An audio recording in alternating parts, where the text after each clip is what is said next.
Alright, so I wanted to show you guys a quick video on a script I just threw together after having a little epiphany, and I'll show you that. It's just a real simple script.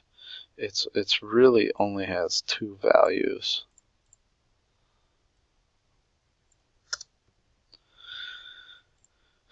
And so what it is being that I have a HERMS and I have temperature probes on the output of the mash tun right down here. This temperature actually comes from right around in here. And then I have temperature on the entrance of the mash tun from the HERMS coil. There's a delta here at all times. Now in my old system it used to use some temperature averaging, but on my new system it just hit me I could do the same thing. So I created this script. It's so ridiculously easy. So you have mash temp and mash temp calc. So the brewing system can do inline math, but it can only do one part of the equation at a time.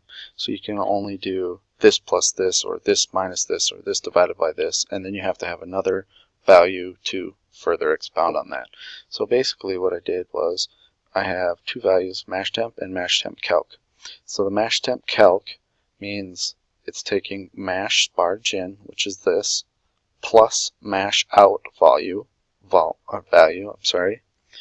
and then the second part of that is taking this calculation that it figured, mash temp calc, and dividing by 2 for an average.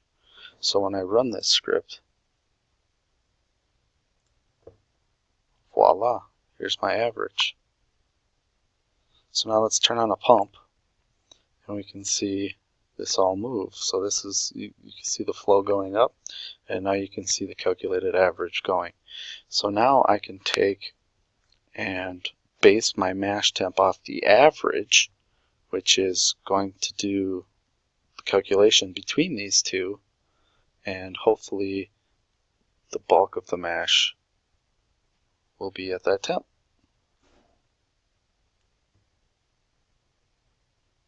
So this may help you, it may not, but super easy script.